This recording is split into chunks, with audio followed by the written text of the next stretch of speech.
program echiri SISIIMUKA atwakumanyise ngo SISIIMUKA neba negeno misho shayemo kusashishatu zakasheshe kungani tuyiza kubantu tugasha ibinechweka lera time since no byemuzano kusashishatu Twine Omunyabiragiro hano yo mu studio umucyara Dinah Nabunje ndira abantu tuganira bw'eka bintu bw'eka family property umushijana wasago baruwenga ningo mukaza ruwenga ati byo kuboyine mutaka shwerine kumukushwerana na mwambu katuganga ushwere bwa butacho bintu bw'eka ne managing wa bitano umanya emirundu minyi turebere issues eshonga zikwetorora ha bintu bw'eka benda kubagana gukora najya ne byanje nyonkantura nyenke tukabukoranye ninga tukatura hamwe iwotine murumo it's me who was earning the bread so ibintu bikira kuteganisa abantu twenda tumanye today ni bintu cyebwa birye byeka ni bihe byakwaza kusigara birye byo muntu no bakwa baryomuka ni bihe bikwa ni buri kimwe ninga so katwejumbira mu yecho twezigama turaze kwenda no kwene cywayiga yabo twakwakira ramusi yabo kutureba TV West mwebare mnonga ninyetwa Dinah Nabunje ninkora na law firm Twine Nabungye advocates at post office kandi ninkora na Bishop's Church University twabakira program yes hati bw'eka briefly bw'eka niki hati bw'eka nange bintu bw'eka ntuza kureba omiringe eshatu niyo tushemeye kurebaho ogwo kubanza hariho bintu ebyo muntu akuba yafunire atakashwire nanga atakashwirwe hariho bintu ebyo kushanga mwashwerine mwafuna kandi twine no kurebaho kandi omubwire obwo kushanga obushwere obutubwakiruho numuza ebintu byo nibiza kutwazibwa bita nyenda tukoma ha bushwere bwa butakiruho nanga nkadina yatana niba ebintu ebyo bitwazibwa bita yes hati kantandike nebintu ebyo shane cyo kubaza kishemeye kubaza kwetegereza shemeye kubanza kwetegereza ebintu byeka nibyo biha yes ati actually tubanze to defining hato mbiragiro hariho omuruzungu kiba kweta family property ejo family property nebintu ebyeka erikwihamu ebyakubasa kugibisaho nka okurya nkentasya nka school fees nko kurisizamo mbwene byo byona hato mwe naranzya mu rutoke narebeke mutwiremu nareba nka farm wareba nka business yeka na yejo nayo nibagerebaho so livelihood yeka nergom yes livelihood yeka eruka in fact muzungu bajya where the family lives its livelihood yeah yes so hati now ngokuwa kigambo ibintu byeka zine byo muntu nibiya ebyawe iwe nkadina nibyo bikuba biriya because finally I will claim everything yes hati ebintu ebyanje nkadina nebyo bintu ebinakubasa kuba nabire nyine ntakizira kushwerwa ebyo bintu ebinashwerwa konga nkagura mazina ganje nyowe nkadina bitari muntu ndijo ebya cyenyeje niba bitari bya cyenyeje kokoresa kintu cyenyeje kirete kishane kindi ngo noba nokika no bigurokwe barota kubimanya nango mucyara wawe utakora ki takubimanya konga hanimbe manya mujurizo ribanye ni kugambira hati nyineki nguzire proti yanje nanga ndiyo niza gura proti endagano bagiteko mazina ganje echo nchoreka ngo byo kintu necyoha necyanye konga reka tubaze twetegereze iki na nabanchiguziro mazina ganje nangi banyakiguziro mazina ge konka kirukuyija omukitinisa cya family property nange bintu byeka ebitwatwagambereho aho family rikwiha okubaho kwayo neba part ya family reka twetegereza ne ariye cyabo kwa noro mucyaradina hariho ibintu ebyabantu bari batureba hati bakuzasigara nayibuza ukanyonchine nkecho hati where does it belong is it family or personal now nachera nagure kizimbe nka hariyo mu busenta bwa Jesus Cares nyonka nyowe nkiwe mujuri hati echo kizimbe kirime emiryango mukaga gumwe mu muryango gwacho numwe twine duka and it's personal kongatu nore duka ne ya family ateke kintu cyatandika kuzokuno atanisa kizimbe na business nebe ryo mukizimbe nka tenant Orire so business niyo yeka konge kizimbe ne cyawe nka mujurizi shana ekinde kinde kishemere kwetegereza na cyaba kirye cyawe katware example ya nashanga oribanye sho yakwire kibanja tokwe nanga nashangire waguzira itaka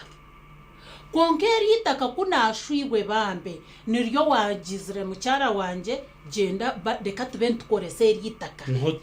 nuho turi riryo mazina gawe itako karihebwa sho nanga shwe kuri yawe ngo mugabo gwawe rirya konka nuho twire nuho twiha sente nuho twiha school fees echo nichoreka ngwejo yaba it's no longer itakeria wenko muntu ryabita karya family and echinde chikura hariye chishebe kwetegereza ekiragiro cha mataka omushura oba niyo shura chapter section 39 ya constitution ya land act ne gamba family property o family land ati waheza kugirebe jeshura ne kugirangu as long as na haho mutwire ejo neba family property kandi any of you omurimwe mwembe babiri yana yenda kubanza disposing of nanga kujiguza nanga koraki ashemere kushabo mukazi we nanga mushija we orusa ro kujiguza nanga ro kugihawo nanga ro kugigaba nanga ro kugisinga bank ebintu kashanga mbyine babindagire DNA ne yitu hatfine cyari cya family manya hati bihindukire tibyakiri byawe nebintu byaki bya family kandi that's haho no hakuruke kizibu ebizibu bingi byona birugera abamwe abashije abakire na ha level yo kugenda kwetiza abakazi oyino mukazi wawe then ogiro tinga aho to mukazi anyimire consent nanga abuzire kunyikiriza kuguza kibanja nanga kukisinga mu banka hatkanje nyetize dinner abeki omukazi wanje that is impersonation I think of course ayija yashaba dinner mpereza ID sayiningira akapapara kako kunkiriza kusinga kibanja cyanje hata muhero banks zihendire zikuferwa abo kugirangu omukazi wenyine tarahire consent bachiza kushanga bashango yakari yo mufere bachiza kushanga bashanga omuntu are different nanga nabamwe baza bagira extent yo kwija kafuna ID yawe no manyeziri everywhere ID yo mukazi wawe no basa accessinga konka okigitwara oshanga omuntu osayiningiraho ariyo ndijo na ID erho nayo ndijo yes hata amhero banka eferwa abo kumukazi takuza kwikiriza ngo ebintu mbitware banke koraki efero hata byo twabireba property before marriage twashanga ngo harimo emiringebe harimo yora yesigarize nko muntu kandi harimo na ndijera era hindu depending on how you are going to treat it what are you treating and the other way neza kuba if nanka yeke nijama chetegereza kutureba yatugambire ikintu tuzakongera izindi turo nduzumuka mu rokaki mugazi jya wabucira uwenka noza kushanga ibintu byine konga kimwe mu bintu ebyo ucange nicyo mukuberaho niyonju niyo murumuka family atejo ne sharam induka family proper so za gambo te ukashanga njine but it's where we stay so mbenu ndwera twetegereza ibintu eberiwe wanu gambo te kine cyange atutandi kutanise cyawo ne cya family katumuro kace egene SISIIMUKA activist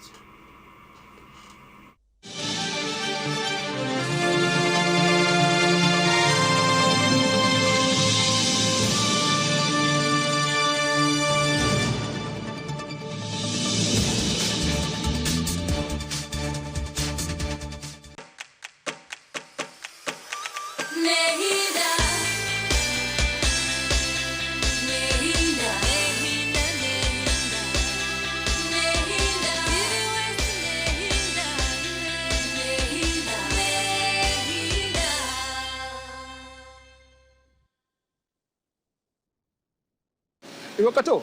this is a quick call. I'm almost out of minutes. Now, something the center hati yati. ahabwencho ari kurahukiriza ishonga yo mu gashonkejo eyatero Uganda ekubasise kutera ampurizagana zono mu Uganda aha mihenda ari kukira yo burungi nabona voice bundles ensya gumoya gesira ampurizagana zone sha yona nedakika ziri kwikirizwa kutera ampurizagana zona okwetorora Uganda yimata star emwe not star emwe hash otora ne voice bundles nabwanyuma otora ne bona voice bundles erizoba Airtel, the smartphone network.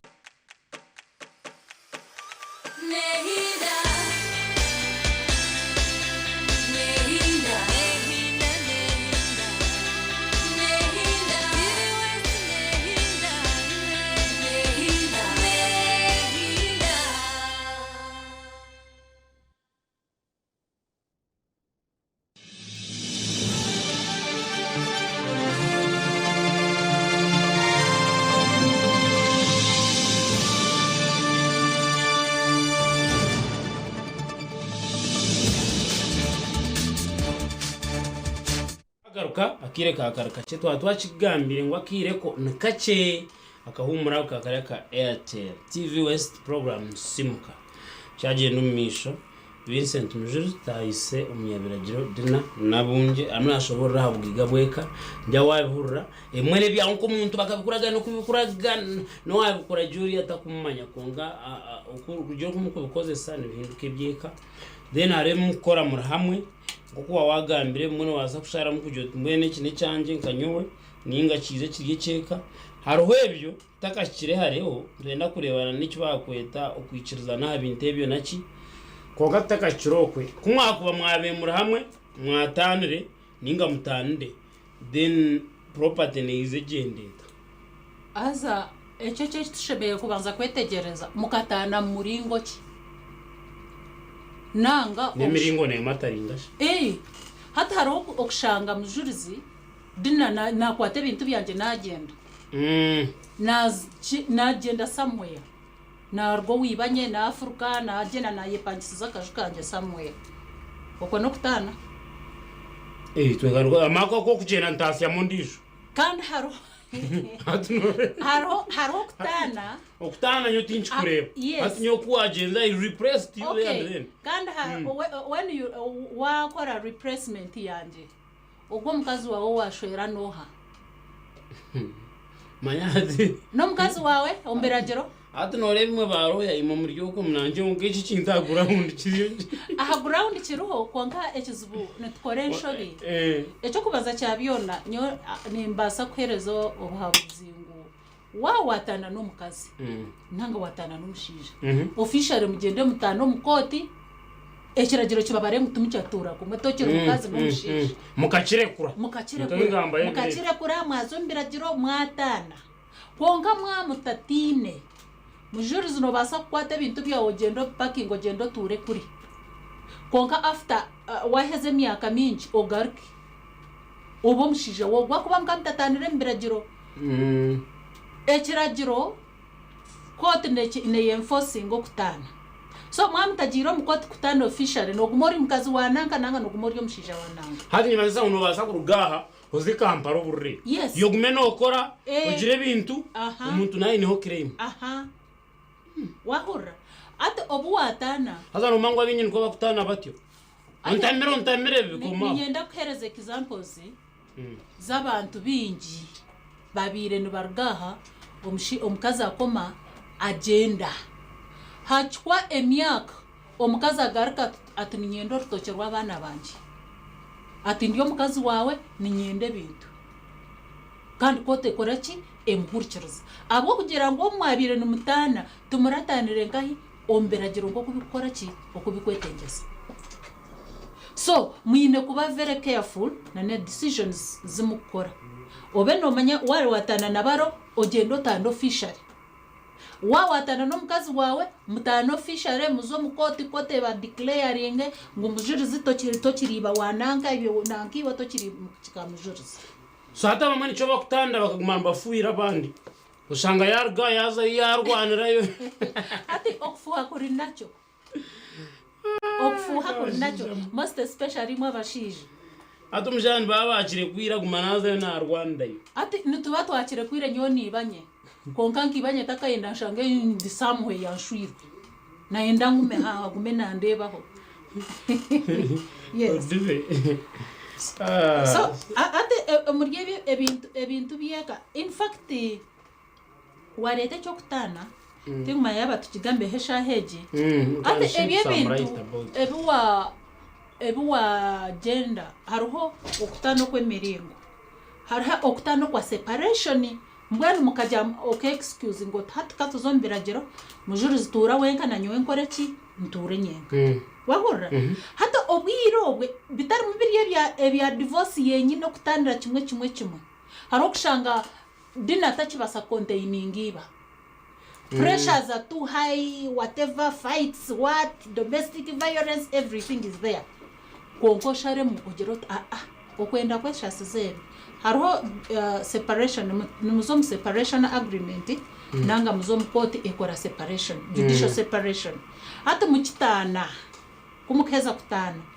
ebitebe byo kuba wakoro mbwirowe nibitwaze bwangwe byo nebintu byawe wajenga konge byo kuba wasigire niba bikiri bya family niko kutwazi bagite nikigera ngo obwire bwa separation wakore bintu byawe iwe mukama wawe wabikora niba bikiri ki byawe bihabiryo mu mazina gawe konga haba kutana ebintu akabiteko mu mazina g'abana sharana nejo nayishamiye kuba topic yo kugamba he ibintu byabiryo mu mazina g'abana iwe nkishebo wano yenda kuzikoresa nokoraki. I think that should be an independent topic. It should be an independent topic. It's always a different thing. Yeah, because it is even wide, I think. Abantu bachera oshanga bari excited bakwata umwana w'umwaka gumwe bahandikisa amazino mbintu. Yes. Nyenchakare ubundo shanga ndakubya meze nzibitanye nagabwembe muhire. Ninye nagabwembe kuhire hati nacho nchiza kwetengesa kuzomukoti na it's another topic. Ninje bitebye no mbere abantu mwe. It's not a joke atumuzano ebiragiro tubiri mu guesswork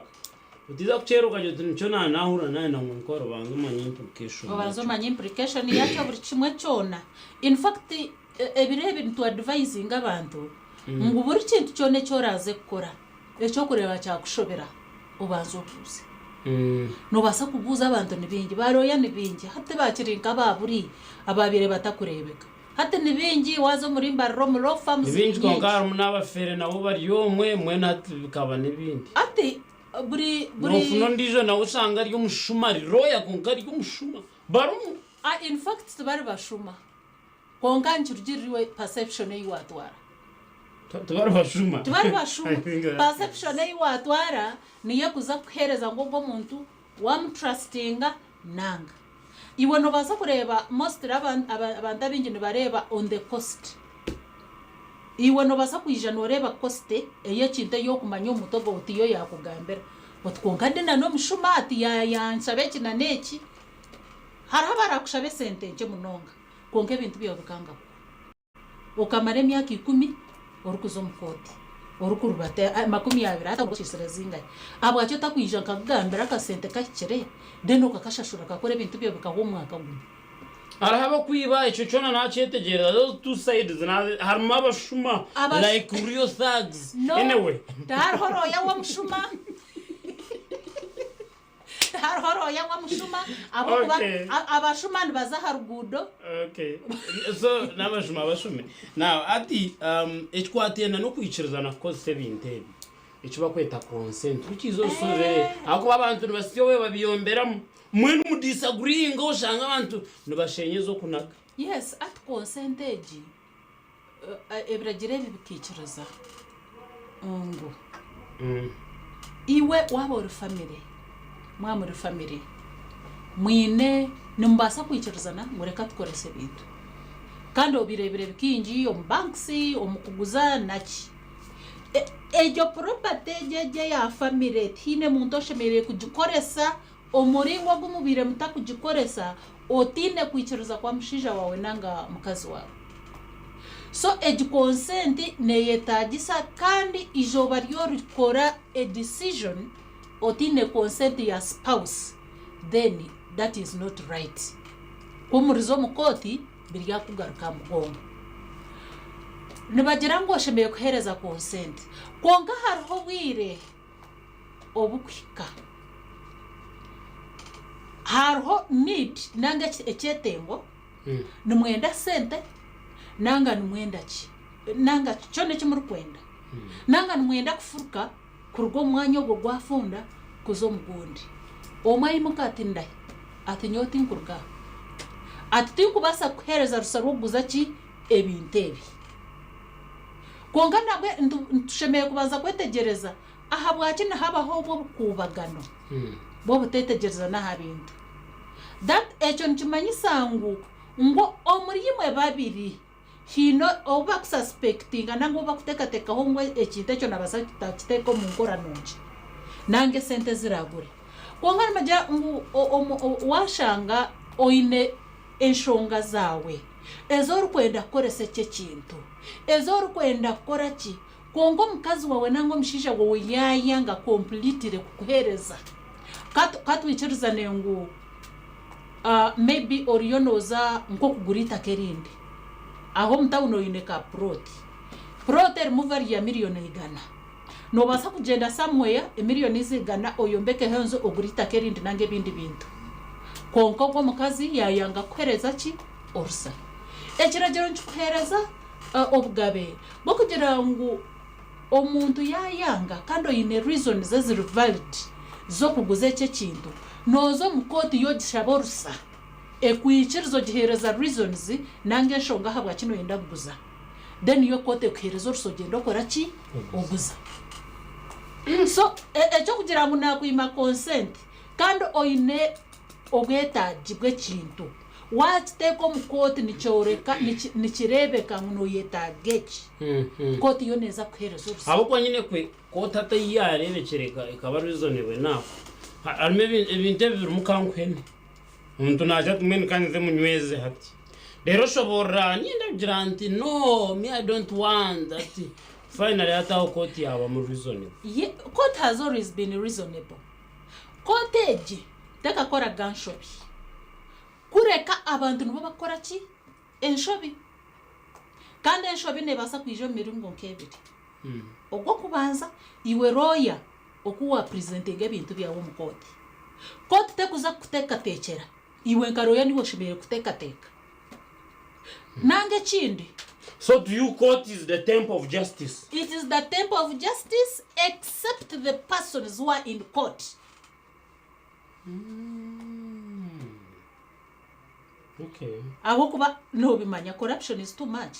It is too much. That's why I was asking. It is too much. Because okwa gamba it's like court is so much trusted. It is legally court is trusted if you are following principles as shimeye korachi kugenderaho. In fact court nje kintu kimuntu ashimeye kuba nayeseka mnonga no kukiriwe no kukirowa no kukiro muzire wawe abo kuba kote ne basa kuhereza cyo muzire wawe atakukira kote ne kuhereza cyo munywani wawe atakubasa. So kote mareka kugitina abamwe bagitina ngo eri expensive kote abamwe bagitina ngo hariyo corruption but tichukumanyisangu buri umuntu we noriyo mukota ari corrupt. Kandi most especially ebinte bikwatirine na family nicho kushangira family matters nyingi nibazo handoringira akotse hansi magistrate courts no bakukira kuzihandoringira abo kuba basically abantu bamanya ngo high court abantu bagitina in terms of cost in terms of kwayaringa ba lawyer na chinkebyo konga me I believe in court if you give it the right thing. So now abantu baba mbaza kwa acquiring ebintu as in marriage. What should be the procedure as in bariyonu batandika gukora ibintu omushija n'umukazi abo kutura hamwe. Yes. Basheme kutega first.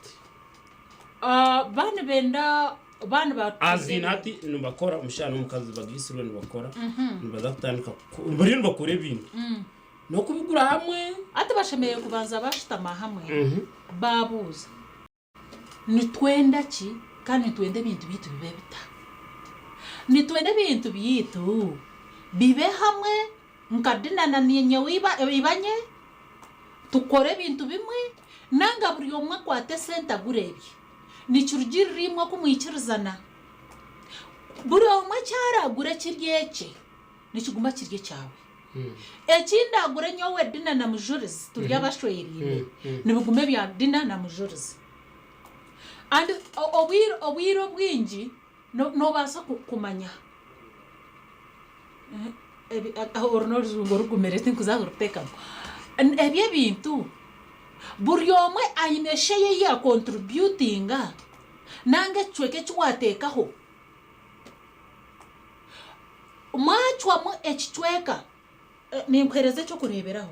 itakari hari miliyoni 5 dina kareti 2 mujuriza kareti 3 noreba hano tubite compensate genchija omwe wa miliyoni 2 na nundi wa miliyoni zingahi 3 so ate njimanyisha muzurizi aitakeri no butareto kumwahandagano twaba settinge ngu aitakeri dina ya contributing miliyoni 2 aitakeri muzurizi ya contributing miliyoni zingahi 5 so muzurizi ashime kutore choke qualifying kuba miliyoni 5 na nyoni ni nkwata he choke cyanje echo qualifying kuba miliyoni zingahi 2 konka hariho bwo kushanga mwahandike ndagano iwe wareta na nyowe nareta tichayorekwa nezinga hezu wakora ki hezu wareta haza icyo kiri very dangerous hat cha very dangerous omuruzungu nabacheta joint tenants joint ownership joint ownership ni chimanyisangu omurimwe mwembi no muraye mushwerinde tihina oine he specific portion nange chitweke nechanyu mwena nechanyu mwena to the extent ngorba noraga toine rusaru kuchiraga eriyitaka nirisigarra either mushijo wa survivinga nango mukazo wasigara nuwe mukama wari omwe yarugaho ndibaryo ryo ndi omwe yarugaho nirizo wondijo kwa kufa nirisigarra ibanye Hachi, you see this also if we because babirabo nbabatira umachaza kiraje cyonje jyangu is jointly owned. Yes. Mbona riyo waza kufa kuyakuja tatu nyo naza kufa. We own it jointly. Me I want to assume what out of 150 joint akaja atakanje nakasijiro. Wakasijiro nakugambira mugume mbeseri mubigume mbes specific. Dina kwara yareteza sente zahandike mudina yatungi yaretezo kugurita keri. Itakeri twarugure sentence dina ya contributing a million ibiri mujurize ya contributing a million zingai 5 mwine portions distinctly can be seen konka hariho obwo kushanga hataho na waba noza kutekora ngoburagwa wateka mu itakari yanje erinku eryanje nananka erina contributing a million share yanje ryaza wahora konkari yeruta specify injire kundo banafire tinyino hoshe yanirgarko woha oworiye unaguzire owasigara ibintu byebiragire mukama ebiragiro nebiragiro so turanduza kugeza kuhendera anshongeje mbweniyo ekabe icyo kubanza wide kandi abo kutureba nisiga uyo mai ni cyaro nayihamu but you know very well at time can't allow us to continue. So ntakwendera ko ngano kujango gumoronda kiro garuka because we need to teach the people the rules. Abantu bitaga kwegebiragiro. Seriously. Yeah. So ati turugeza kwendera gira kagambo kwasigira abarebi abagumene batureba. Ata abarebi. Ahubwo numbi wagamba aronke byabahanike mitima hati. So yeah. See how to conclude. Nababasa ko kuro mitima gwa yahanuka nango tachenga nobuza. So nibabasa kubuza nibabasa kuzombaro yazi babo nanga nibabasa kwija hari nyowe then tugire binde bitwayongeraho konka as a family nka property ya family mureke tugume tugire obutura hamwe tureke kusikana abo kuba omukusikana muharimo kubana kandi wakubana mu family no manye aho nohe ebizubyo nabyakora ki biharuga deka to respecting family property arom shija na kwatita karyo na arguza argurizo mbara konka ebyo nabyo binebiragiro byawe bikubutegeka contracts kozirwe nk'abasinzi contracts korirwa mbara contracts kozirwa n'umusaza mwimwe ni mangu ebyo ebyo basa kusazibwamo kandi abashija n'abakazi hati noreba byo mwine property reka tugezeho konka nyona nimba advising mugume mwaza gukora decision mubanza mushitame hamwe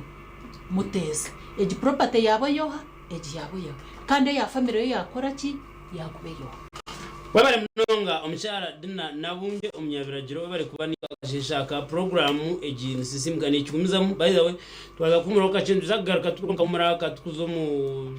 byemizano tuzakwerukana bisinsino SISIIMUKA nebero kurgashaye mu kuseshaha ishatu negumizamu negendo misho kandi nyenda kubendeze birungi yo kumena tureba bo barenyezga ngo cyuye hamwe abakito mu nkora nimbendeza zo barungi